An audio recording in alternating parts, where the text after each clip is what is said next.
Good evening, folks, and welcome to another instalment in the webinar series between Oxlet Business and Maverick. My name's Jay Unwin. I'm going to be your presenter this evening, and I'm going to be sharing with you how to find your ideal clients on LinkedIn. So as we get started, I'm going to give it a couple of minutes to make sure everyone joins us. So while we're waiting, please can you drop a message into the chat. Let me know where it is that you're watching from. Let me know as well if you have watched either of the last two webinars that we've done as part of this series with Oxlet. So the first one was, I can't even remember what the first one was. The second one was definitely the 4 principles of LinkedIn success. The first one was how to optimize your LinkedIn profile. There you go. I knew I'd get it eventually. So if you've watched either of those, please let me know if you've been along to either of those installments in the comments as well. I'm sure I'll recognize your names if you got involved in the chat last time. So yeah, as we go through as well, make sure that you ask any questions that you want to know the answers to in the chat as well. And I'll try and answer them as we go along, and I'll also do a little Q&A at the end. So drop those in as we go along. I'm going to give it maybe just one more minute and see who else joins us. So let's get those comments in. Let me know where you're watching from. There is a slight delay, so if you have commented, it won't have shown up just yet. So let me know. Hit some likes as well, hit some reactions, whether you're watching this on YouTube, whether you're watching this on LinkedIn, leave some reactions as well, because it's lovely to see those going up, and it makes me feel special and wanted. I'm a very needy person after all. So yeah, please, there we go. Tracy, brilliant. This is your first one. Well, hopefully you enjoy it. And if you've got any questions as we go, Tracy, drop those into the chat as well.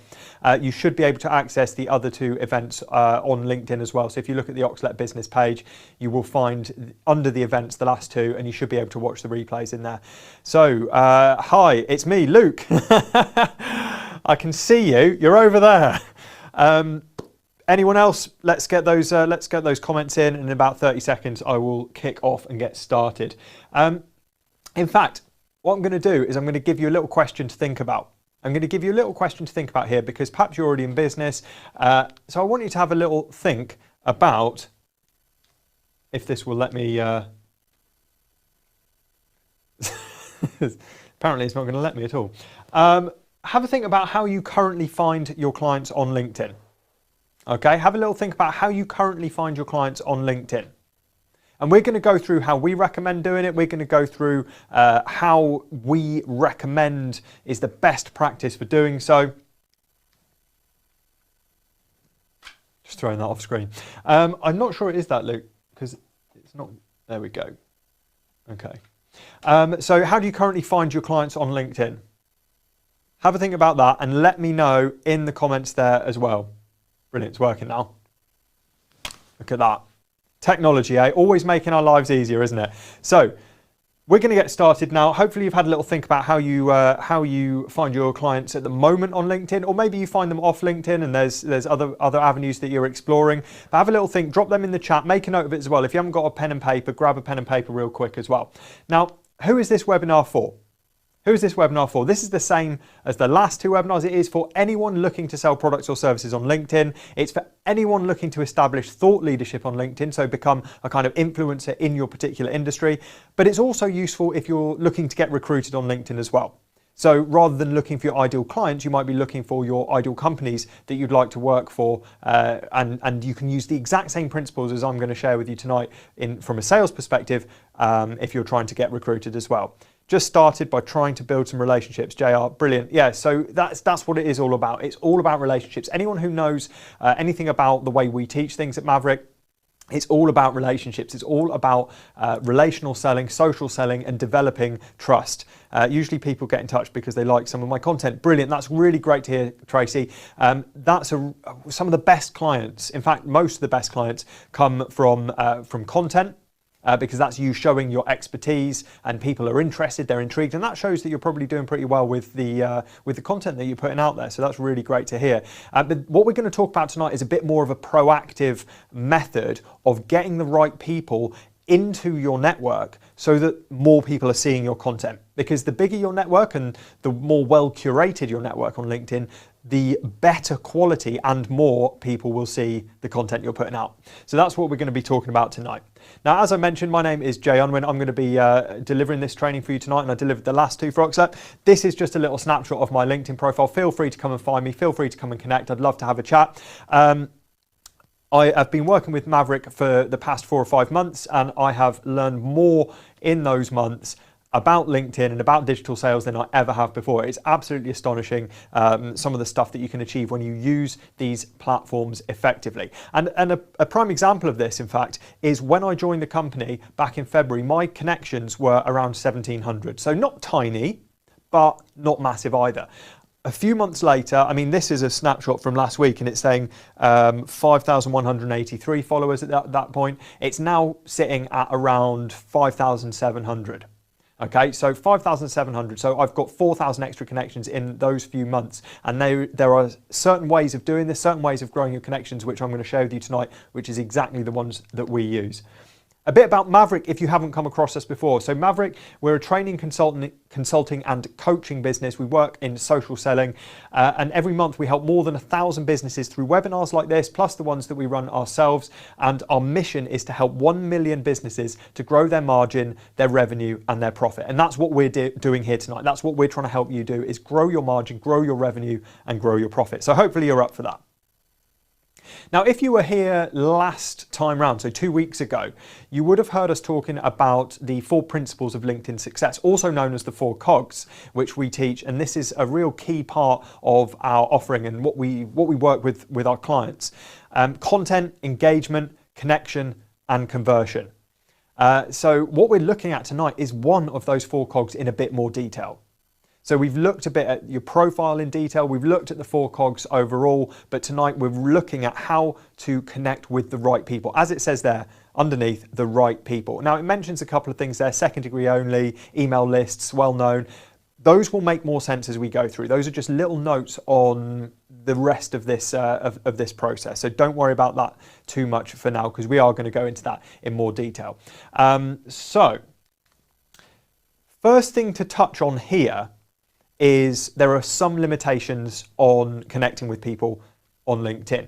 And what you don't want to do is go about this in the wrong way. In much the same way as everything has a kind of right and a wrong way to do things, if you go about this the wrong way, you could find yourself smacked with a LinkedIn ban or a LinkedIn restriction where you aren't able to connect with people, you aren't able to do the things that you can currently do on LinkedIn, or even you have your account deleted entirely. So you want to make sure that you're following the rules. You want to work within the parameters that LinkedIn give you. Because what LinkedIn are trying to do is retain a positive experience for all of the members. And a lot of people go out there and they'll just connect with anyone. They will go through and they will spam people, they will connect and pitch. And what LinkedIn wants to do is to reduce that. And so they've introduced certain restrictions. Some of them are relatively new. This one, you can only send 100 connection requests per week. This is a relatively new change. And this is even if you are on a paid account, such as Sales Navigator, which is the one that we recommend using. On a free account, there have been restrictions for a long time in terms of the number of requests that you can send out. But on the paid accounts, it was much more free and easy. But now they have started limiting it to 100 connection requests per week. This means that you should focus on the people who are most likely to respond to your request. Otherwise, you're going to be wasting those 100 requests. You want to make sure that people are that those are well used. And there are 2 ways that you can do this here, and you'll learn some more as we go through. Focusing on second degree connections is a prime example. Connecting with third degree connections often flags up as a bit spammy, but also people who are third degree connections, i.e. those that have no contacts, no connections in common with you, are more likely to wonder who you are and what you want. And they're more likely to ignore your connection request. Whereas if you focus on second degree connections, now a second degree connection is someone who shares connections with you, they're more likely to see that common ground as a reason why they should connect. There's other bits that we'll cover as we go through, like I said, but it's really key to think about the connections, the level of that network, the level they are in your network when you're connecting. So focus on second degrees and target your ideal clients.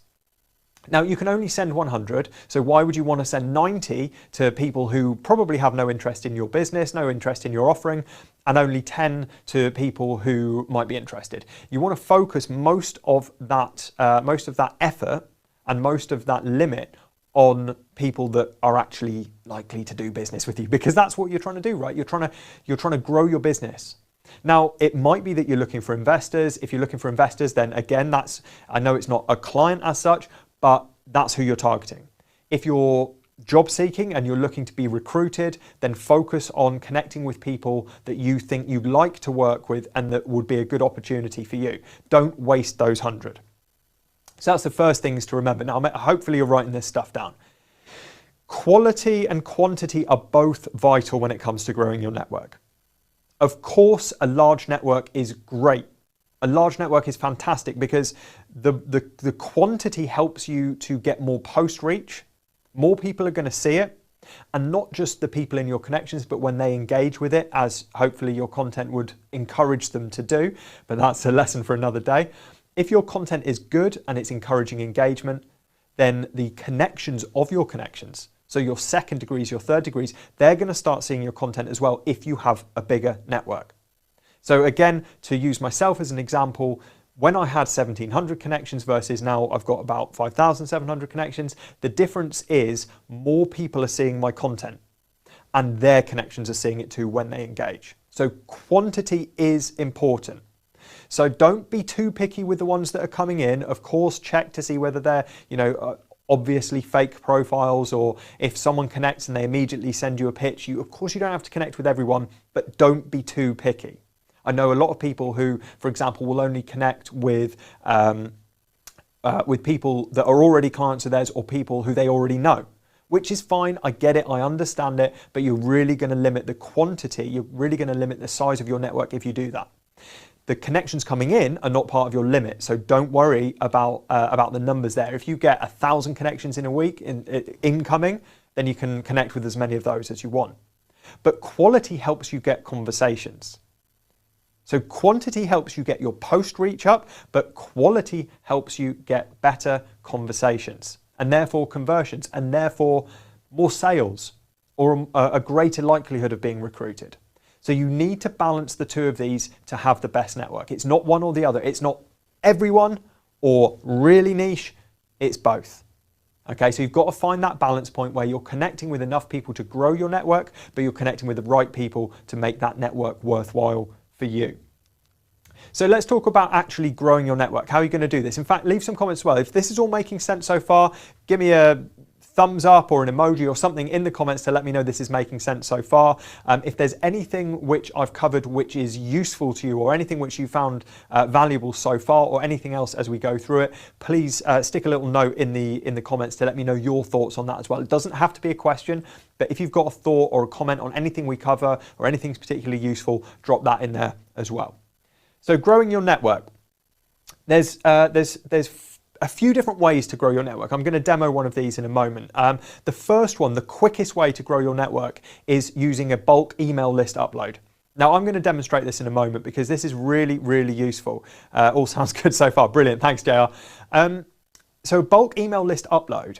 A lot of companies have email lists. They have mailing lists that they've developed through using lead magnets and things like that, or they might have mailing lists that they've developed in other ways.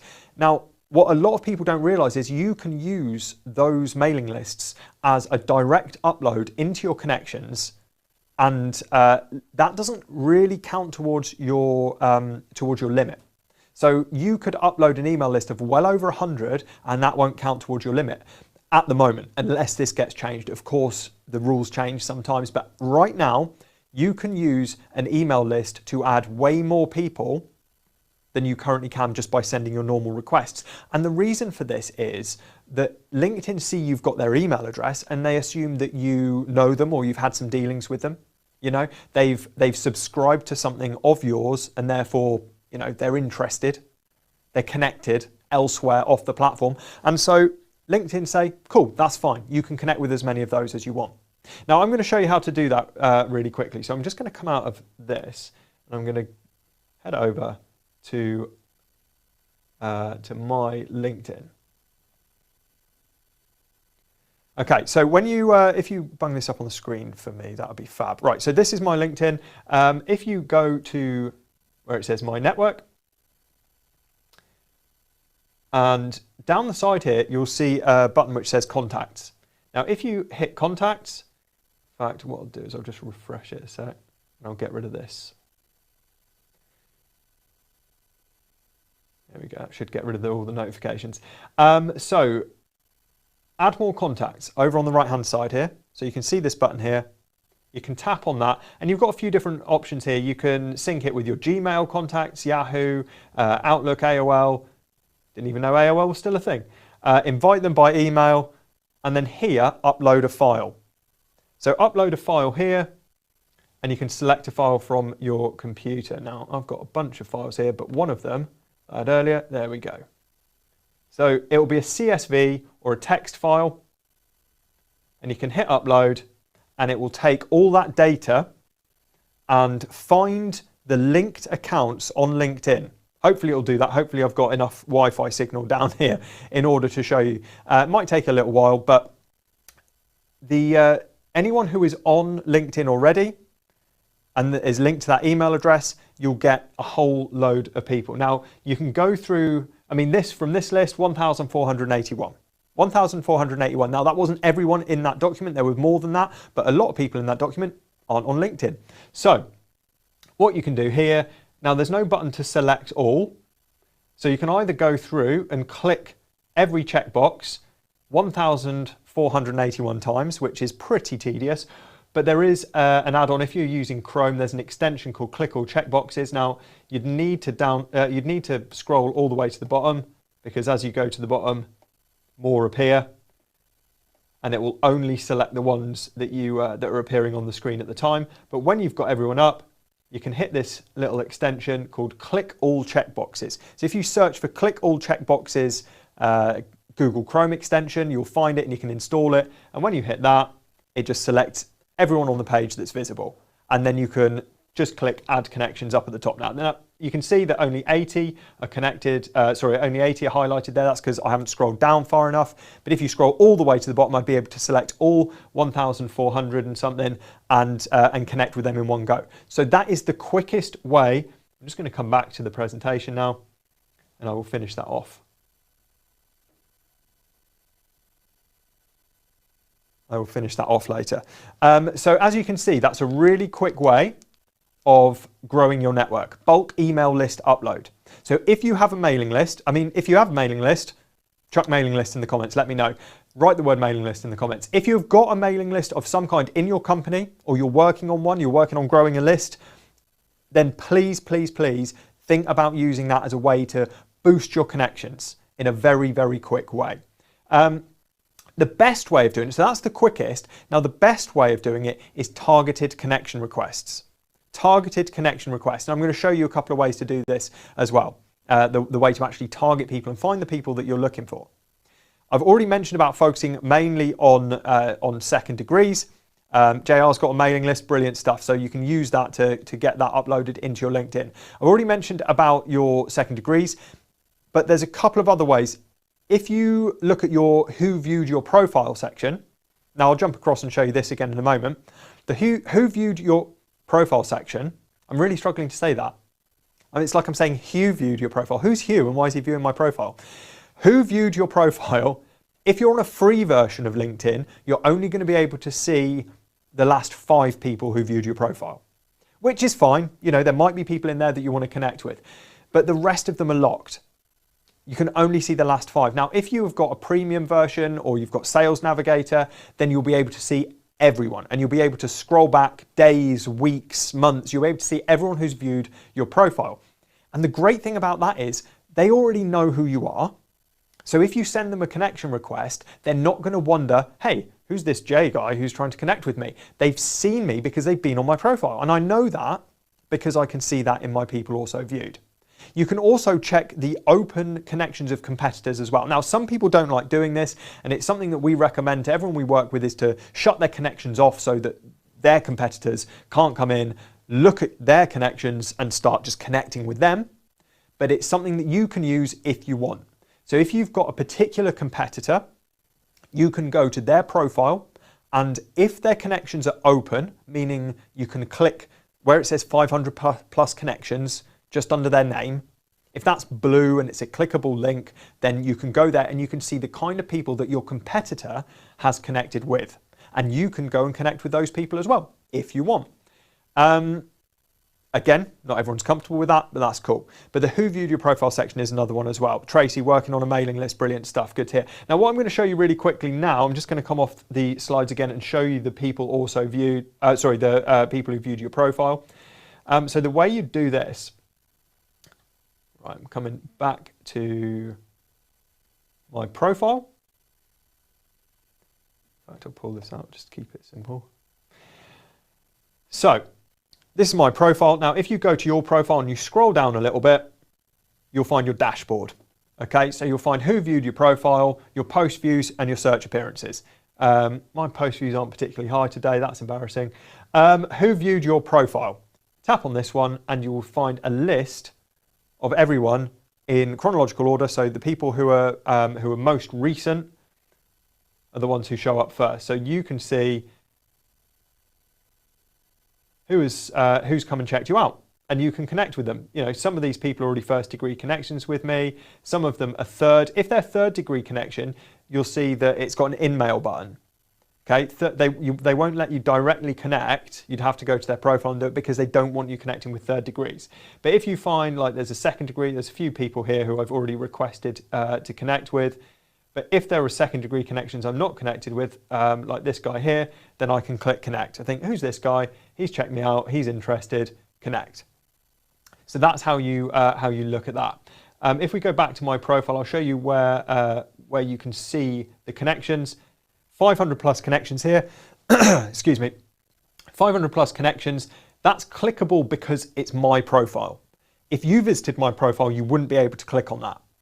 But on some other people's profiles, you may be able to. So that's where I'm saying if you visit your competitor's profile, you may well be able to have a look at who they're connected with and go through those guys as well. Now, can I start it from this slide? There's the question. I'm not going to muck about. I'm just going to start from here. So how do you turn it off on your profile? This is a really good question, actually. How you turn it off on your profile? It's in your settings. In fact, I'll tell you what. I'll show you now because it's actually JR. It's part of our optimize your LinkedIn profile training, which you can go back and watch on the Oxlet Business page. But I'll show you it now just because it's easier. If you go to your settings and privacy, so you click on the Me button up at the top.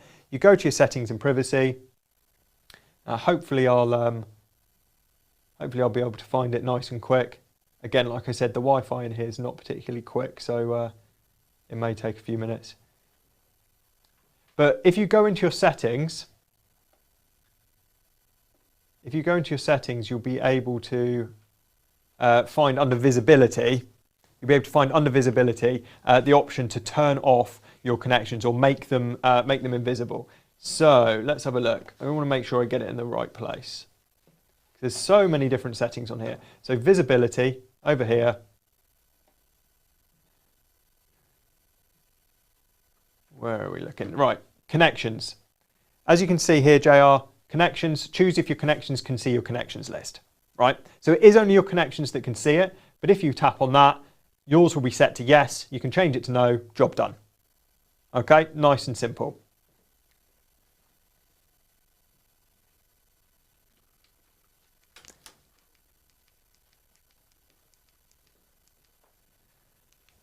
So how to target ideal clients. Now, this is when you start wanting to build your network in a more curated way. So we've talked about growing your list quickly, and now we're going to talk about growing it well. So filling it with people who are the right fit for your offerings. This requires a couple of things. First thing is know your ideal client profile. Know your ideal client profile. If you don't know who it is that you're looking for, it's going to be very, very difficult to find them.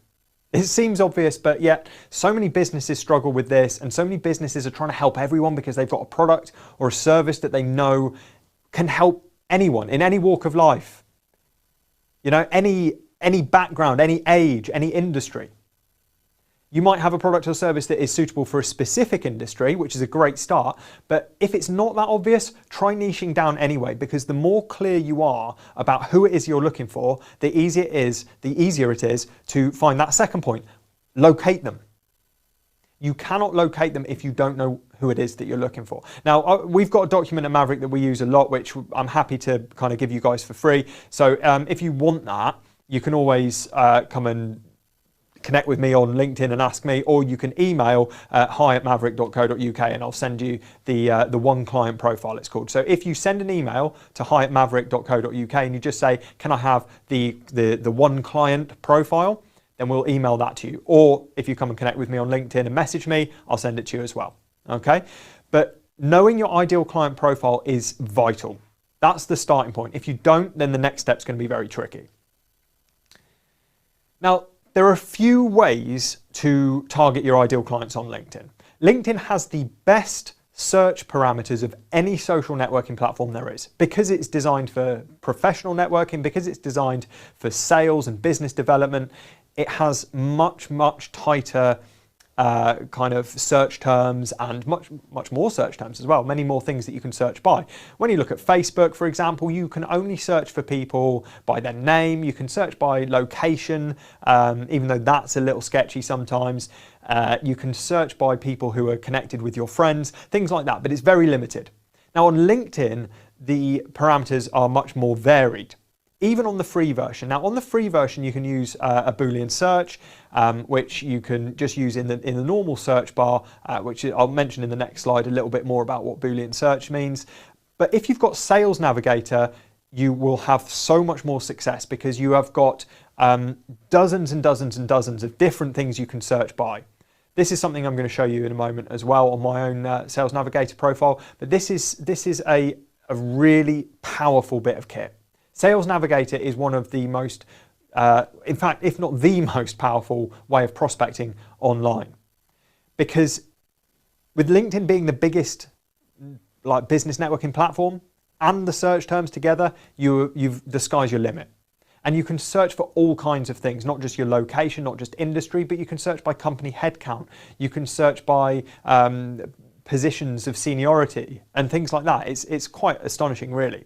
You can also have a look in LinkedIn groups. LinkedIn groups can be a great way of finding numbers of people that are interested in certain things. So for example, if you're looking to work with people, if you're looking to work with accountants, for example, you might be able to find a group full of accountants on LinkedIn, and you can go in there, you can join that, you can give value, you can find people, connect with them, have a conversation on all the rest of it.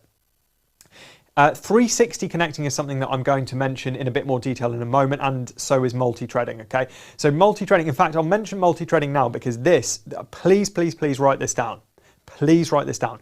Multi-threading is the way you interact with your prospect before you send a connection, before you send that request, okay? Let me just repeat that. Interacting before you send the request. Now think back to what we were just saying about people who visited your profile. They already know who you are, they recognize your name, they recognize your profile picture, and they go, oh, hey, yeah, I went and checked this person out. I'm happy to connect with them. They've sent me a request and I already know who they are and what they're about.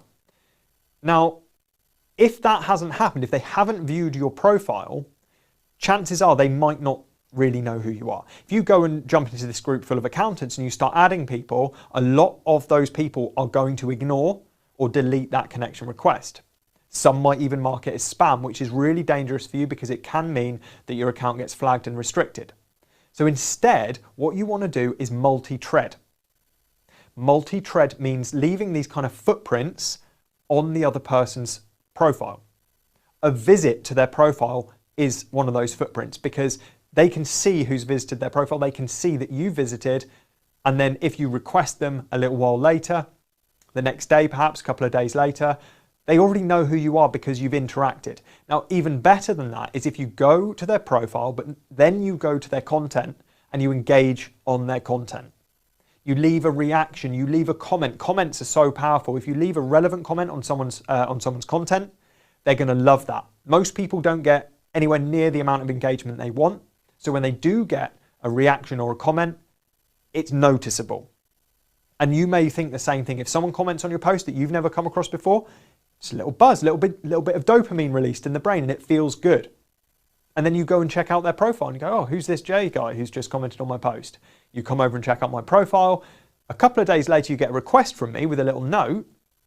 Are you more likely to accept? You probably are, because I've shown an interest in what you're doing. And not only that, but LinkedIn log that you have done that. LinkedIn, the algorithm sees that you've interacted, and you're less likely to get restrictions dropped on your account because you have the platform has noted that you're not just connecting with people that you've never even visited their profile. You've visited their profile, you've interacted with their content, and then you sent a request. LinkedIn love it, and that individual will love it too. Okay, so if that makes sense, please give me a thumbs up in the comments and let me know, because that is vital. No matter what you're doing in terms of finding your ideal clients, that is the way to play it. Go and interact first, and then send the request afterwards. Okay, so we're going to mention the Boolean search. If you're only on the free version of LinkedIn, you can use the search terms that are in your free version. Boolean searches allow you to combine words and phrases using the words and, or, not, to limit, broaden, or define your search. It's an old school search system. So for example, you could search London and Brighton, or marketing or sales, or director, not finance. So that way you're going to get directors popping up, but not finance directors. So you can see how Boolean search terms can be really, really useful. There are also other things that you can use within the kind of search terms on the free version of LinkedIn. Not as many as Sales Navigator, but I'll show you this now as well. And now I'm plugged into the internet, it might actually work a little bit faster. So if we, that's Sales Navigator on the Maverick page. So if we go back to the kind of home page on LinkedIn, and the search box is up at the top next to the logo. So you've got it up here. Now, if I wanted to search for a particular job title, for example, let's say I want to search for salesperson. So it's going to search people's profiles for that keyword. This is why it's important to have keywords on your profile. Now, if I want to search for people, you can see across the top here, this is where you start getting the filters.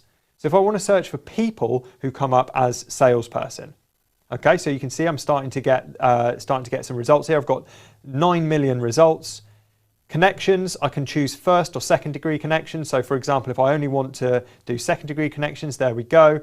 That's taken it down to 53,000 results. So in my connections, I've got, in my second degree connections, so people who are connected to my first degrees, I've got 53,000 results for salesperson.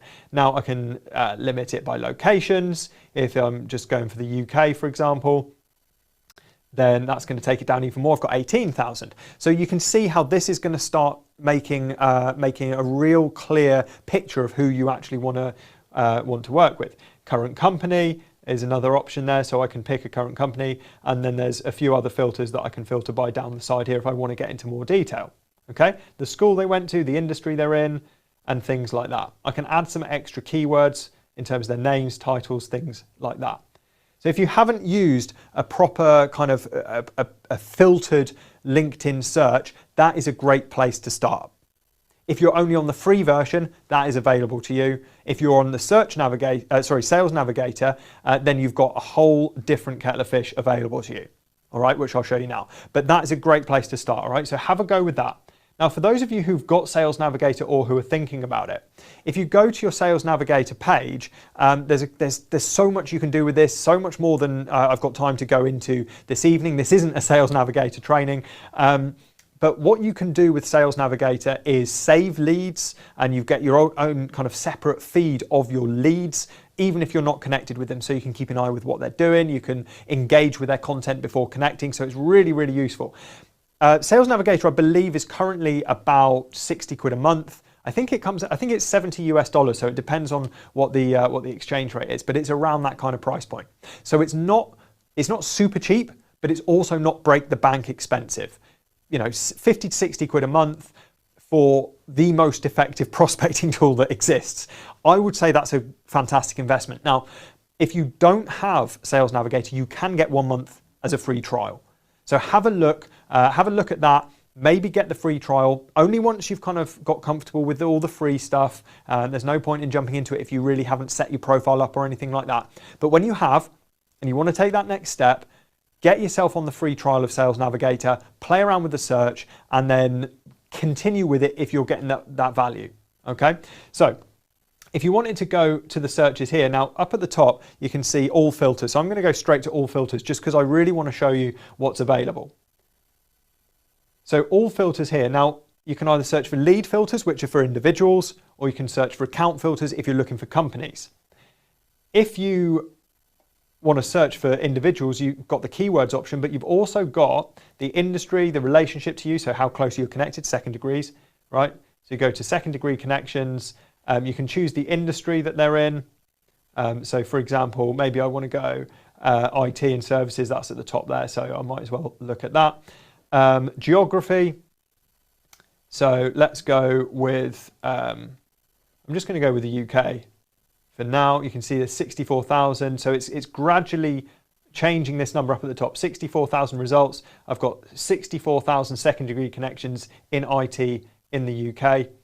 You can choose what school they went to, profile language, names, stuff like that. But now you've got the seniority level and stuff like this. So I could be looking at owners, partners, C-level execs, VPs, and directors. How many have I got of that? 28,000. Years in current position, years at current company, function, title, years of experience. There's so much you can search for. Company headcount. So if I only wanted to look at IT companies with 1,000 headcount or above, so 1,000 to 5,000, 5,000 to 10,000, 10,000 plus. Now we're looking at 6,500, and you can see you can get down and down and down until you get a list, and your search results. You can go through and you can go and check out these people, and if you'd like to connect with them, you go and engage with their content, visit their profile. And then if you get a response to the comment you left, send a request. So leave a comment, leave a well thought out comment. And then when they reply to that, drop a request over to them because you know that they've seen your name. All right. So Sales Navigator is just so astonishingly powerful. And before we come off this, I'm going to show you one other thing. So if I search for Maverick here and show you how we would show up if you search for us. So this is what our company looks like on Sales Navigator. It's a little bit different. If you scroll down a bit, you get something called an account map. Now you can build your own account map by adding people who are down at the side here, the recommended leads. You've got your tier 1, 2 and 3, and you can adjust that as necessary. So you can see it's tier 1 here. You've got Dean, who's our CEO, Terry, the MD, Curtis, the head of business development, and then you've got other people in the business there. And in fact, over here, if I wanted to add Luke to this, head of digital media, who is just off screen over there. So if I added him to the map, and I can put him wherever, I could drag him down to the second tier. So he's looking very offended by that. But you can see, you can build a map of the company in terms of who you want to connect with. And if you connect with other people in the company, not just the people that you know are the decision makers and that you want to do business with, then the whole company start to get to know who you are. They start to recognize your name. So if you connect with lots of people within one company who might be a target client for you, a target account for you, then you can start becoming famous within that company. And that leads us on to the next thing, which is the 360, connecting 360. Now I keep having to skip through these slides, but it's okay because we're all friends here. So connecting 360. Right, what this means is exactly what I've said about connecting with other people in the company, not just the decision makers. Building a network within a company. Now, this allows you to do something which is kind of, we term it a micro-influencer. When you become a micro-influencer, it's not like these kind of big influencers that you get on all kinds of social media platforms with millions of followers and huge amounts of influence. And if they say, you know, go out and buy this kind of makeup, millions of people go and buy that makeup. Now, if you become that, but to a specific company, you become the trusted source of information about whatever it is that you do. Okay, you can see how powerful this is. You become the go-to person for whatever it is that you do. And that's before they've decided that they have the problem that needs fixing. Now, if you wait until, and this is something that we teach a lot, if you wait until a company or an individual is looking for that service that you offer, they're going to compare you to other people. You'll have to go to tender. They'll be comparing prices and it becomes very transactional. However, if you get in early and you go, right, I'm going to make myself famous within this company, even though they don't know they need my services yet, And then when they start seeing your posts which are about what you do, or the posts which are about the pain points that you solve, and they go, oh, actually, we've got that problem, then they won't start comparing you to other people or other businesses or other companies that offer the similar kind of thing that you do. They'll go, yeah, we need that. Let's have a chat with that person. So you become famous. An example here, I mean, if you have a look at this slide, you'll see that there's a number of different positions in the company that you can connect with. It's not just, for example, the what have we got on here? We've got the CEO. It's all John Does and Jane Does here. They're all stock images. This is just an example. You could have any company here. It could be Maverick. It could be any company. So you've got the CEO, the assistant to the CEO, directors of marketing, directors of sales. But then you've also got the marketing managers, the senior business developers, and stuff like that. So it's not just the heads and the directors, but it's the assistants and the managers and everyone. If they start knowing who you are, you're more likely to get a foot in the door. It's very difficult to get a conversation with a CEO, but if the assistant to the CEO knows who you are and knows your value, they're going to vouch for you. So connecting 360 degrees, everyone in the company, from the ground up, any position, any department, as long as you're putting that valuable content out there, they're going to start going, hey, this looks good. All right. So you get that fame within a company.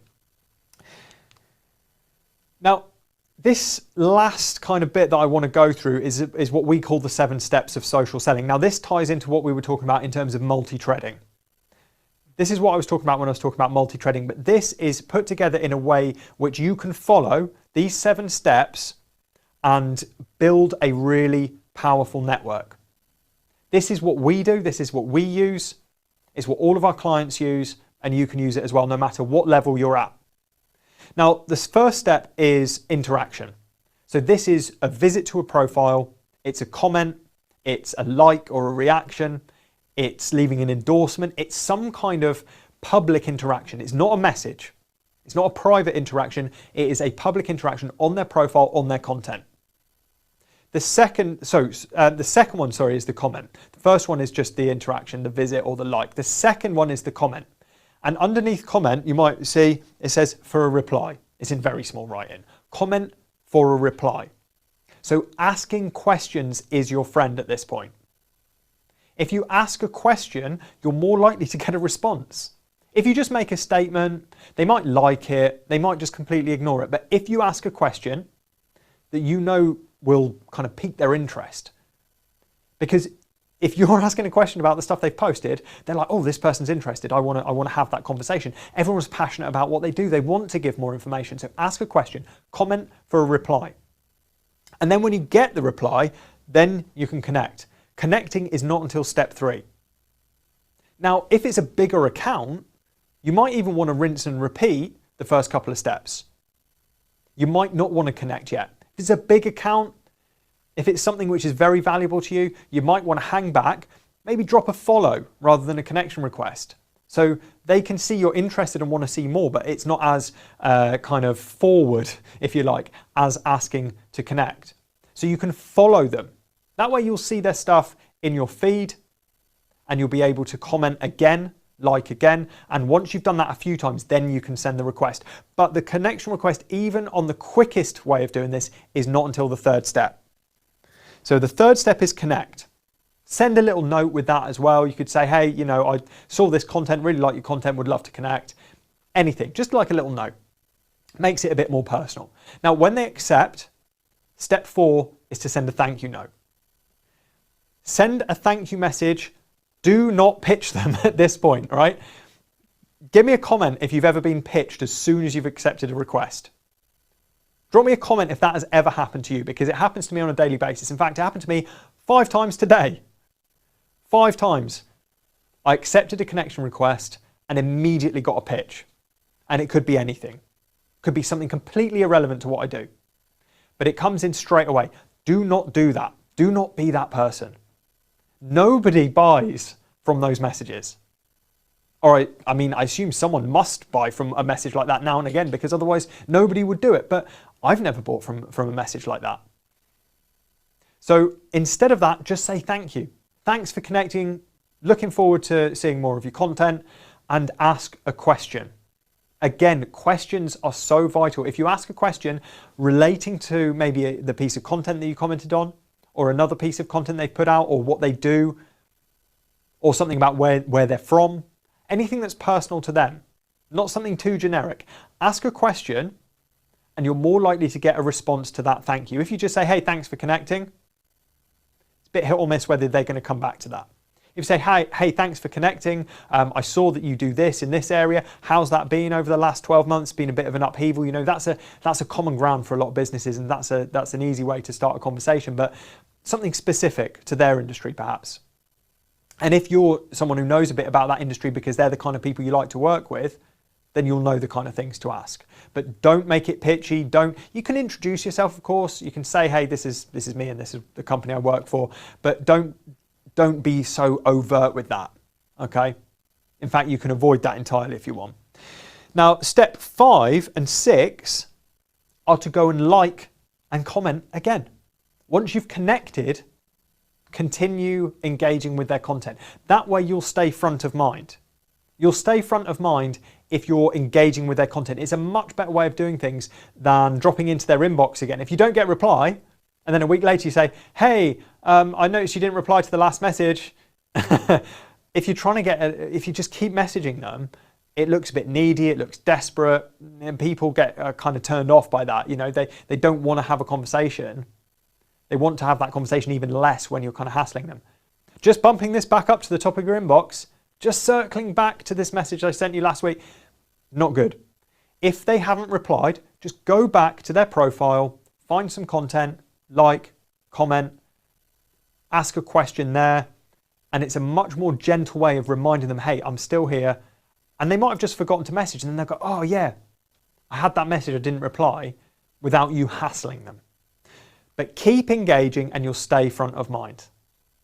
Keep engaging and you'll stay front of mind. And if they interact with you on that and they come and check out your profile, they'll get into something called a content bias, or that we call a content bias, which means that because they've come to see what you're up to as well in return, and because they are engaging with you, they're going to start seeing more of your stuff in their feed as well.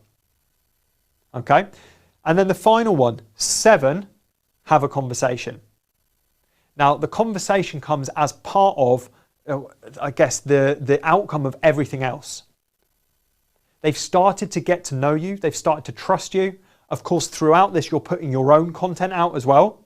You need to be putting out content regularly. Again, topic for a different day. But if you're putting out content regularly and then you're doing this as your method of prospecting, by finding the people using the search tools, by using Sales Navigator, and then using the 7 steps process, the trust is going to build, the relationship's going to build, and the conversation comes much, much easier. The conversation isn't forced. You've already sent them a thank you message, you've asked them a question, hopefully there's been a bit of an interaction there, and the conversation comes at the end. Now the conversation, again, keep it nice and easy. Don't send War and Peace style messages, which is super long. You don't want them to look like emails. You want them to look like WhatsApp messages, you know, like a chat. You want it to be two-way. If it's long, it's not two-way. It's a broadcast. It's you just word vomiting into their inbox. Whereas if it's two-way, if it's short messages and it's questions and you're showing an interest in them, in the challenges they face, in the pain points they've got, in how their business is doing, don't make it about you. It's about them. Show an interest in them. And what you'll find with that is they'll trust you, they'll like you, they'll want to do business with you. And not only that, but you'll know enough about their business to know whether you can help them or not, and indeed what product, what service that you have, which best fits them. So it's win-win for everyone. If you just broadcast your offerings into their inbox, 2 things happen. 1, they probably won't read it, or if they do, they'll ignore it. They won't trust you, they won't like you, and you won't find out anything about them. So you won't know whether they're a good fit for your business anyway. So to recap, I'm going to get you to answer these 3 questions in your notes. Love doing this. It's the old teacher in me coming out again. What is your weekly connection limit? What is your weekly connection limit? Can you remember this back from the start? One of the early slides. There's 3 questions here. Bung them down in your notes and drop them in the comments as well. What's your weekly connection limit? Should you focus on second or third degree connections? One of those is better than the other to connect with. Which one is it? And what is the quickest way to grow your network? Not necessarily the best way, but what's the quickest way? So those three questions. What is your weekly connection limit? Should you focus on second or third degree connections? And what is the quickest way to grow your network? And while you're answering those as well, what I would love you to do is any questions you've got about anything that I've covered. We've had a couple of questions as we go from JR, from Tracy. If you've got any questions about anything that I've covered or anything you want me to clarify, drop those into the comments as well so that I can answer them for you now. We've got 10 minutes left, so we've got a bit of time to close off. There's a couple of resources that I want to share with you before we head off as well. So stick around for those, some really useful free resources. But first, answer those questions that are up there now. What is your weekly connection limit? How many connections can you send out, that is? Should you focus on second or third degree connections? And what is the quickest way to grow your network? Come on, show me you've been listening. I know there's a delay on this, but come on, show me you've been listening. And any questions, like I said, any questions at all. While we're waiting for that, please do remember that we do these every 2 weeks. So in 2 weeks' time, keep an eye out. If you're not connected with me as well, make sure you come and find me on LinkedIn. Drop me a connection request. I promise I will accept it. I'll check it out. Put a little note and say, you know, I watched the webinar last night, the Oxlet webinar, and I'd love to connect. That way, I'll know who you are and why you're connecting. So if you connect with me, then we can do that, and I can also send you an invite to the next one in a couple of weeks' time. There's my name. There we go. Jay Unwin. Let's connect on LinkedIn. Love growing my network. So no one's answering these questions. I'm disappointed in you guys, but I'm sure you know. I'm sure you know the answers to them. Hopefully you've got those in your notes. Might just be a delay. Might just be a delay in the things. Now, for more information, there's a couple of things, a couple of slides here for you to get some more information. One of the first things is to check out peer networks on the Oxlet website. So if you haven't already done this, peer networks is a great way of getting some extra business support and sharing ideas between yourself and other business owners. So check out peer networks. There we go. Precious 100. Correct answer. 100 is your connections limit. I know someone's been listening. Love it. So check out the peer networks on the Oxlet website. Like I've said, connect with me on LinkedIn or drop me an email, ju@maverick.co.uk. And if there's any questions that you have, you come back to your notes perhaps tomorrow and you're not sure what you've written down or what it is. Second degree, brilliant. Precious has been listening, top of the class. But if you email me or send me a message on LinkedIn, then I'll be able to answer any questions perhaps that you didn't ask tonight. Okay, so if you don't ask them tonight, I'm still going to be available. Mailing list, boom, Precious, nice one. 3 out of 3, love it. So yeah, drop me any questions you like, and I'm more than happy to help you out. The last thing that I'd really love you to do, and this is such a powerful tool, and I think that Oxlet are absolutely fantastic for putting this together, is something called the business support tool. Now, if you go to oxletbusiness.co.uk, oxletbusiness.co.uk, it's not oxlet.co.uk, oxletbusiness.co.uk, all right? The first option in the menu is for the business support tool. So if you go to oxletbusiness.co.uk, and click on the menu button, whether you're on mobile or desktop. If you're on desktop, it's the first one on the banner at the top. Business support tool. There you go. oxletbusiness.co.uk. If you're on a mobile, you can just hit the 3 lines, you know, the menu button on the website, and the first one on that drop-down list is the business support tool. And this is a fantastic resource. You go through, it will take you like 5 minutes to do, probably not even that. And it's a series of questions, about 20 questions about you, about your business. And then what Oxlet will do is they will send you a personalized report based on the information you've given them, the resources that are available, the help you can get, the support you can get, and all kinds of amazing stuff to help you grow your business in the Oxfordshire region. So go over to the Oxlet site, find the business support tool, work through that, because it's all free, it's all funded, and it honestly is absolutely phenomenal stuff. There's some really great guys putting out fantastic help there for businesses in the Oxfordshire area. So like I said, go do that. Make sure you're here in 2 weeks' time, 7 p.m. Tuesday night in 2 weeks. Come along and see the next webinar that we're doing, and just keep learning, keep implementing. Don't just go out and ignore all the stuff you've learned tonight, but actually put it into action, because that is where the magic happens. You have to actually do it for it to work. Thank you so much for watching tonight. Hopefully I'll see you in 2 weeks' time. Have a great evening and all the best.